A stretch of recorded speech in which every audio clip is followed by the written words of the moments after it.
Gentlemen, tell me, what do you do when the law which you are enforcing, and you have to enforce it because you've taken an oath to enforce the law of a country, what do you do if that law is wrong? What do you do if that law is racist? What do you do if that law is just not what you would expect from civilized countries? What do you do?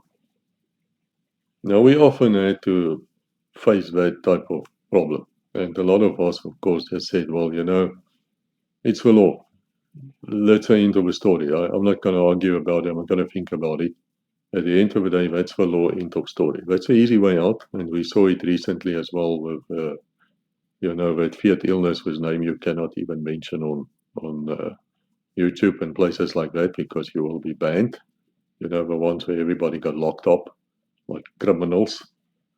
And then it came out that the conspiracy theories were actually the truth. But anyway, whatever.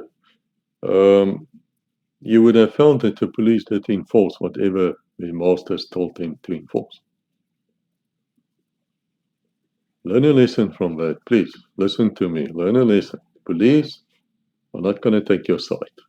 They're going to take the side of the law because that's what they do. And they're not going to sit there and talk about it in a philosophical way. They're not going to do that. No. They're just going to say to you shouldn't be outside. The law says you shouldn't be outside. We're going to arrest you. You're not wearing your little nappy. We're going to arrest you.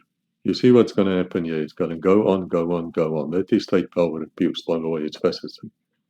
But we had that problem in South Africa during apartheid. We knew. There's no doubt about it that we knew that this was wrong. We also knew that it was different. But we also knew we were on an attack by communists. That was very, very, very true. We knew we were terrorist attacks to change the system, which we didn't agree with the terrorist attacks anyway, because innocents were being killed. And we didn't know much better than that. So the law got enforced wherever it should be enforced. Of course, you can turn a blind eye up to a point. Where does the blame lie?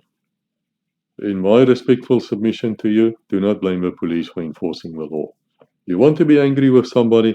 Go to those people who started the law in Congress or in Parliament or were silly enough to listen to outside organizations for help and whatever, and they implement these silly rules on the Jesuit control, the scum of the earth, then yeah, go and blame those people. Don't blame the enforcer. Enforcer has a job to do and he's going to do it. Sadly so, that's life. That's life.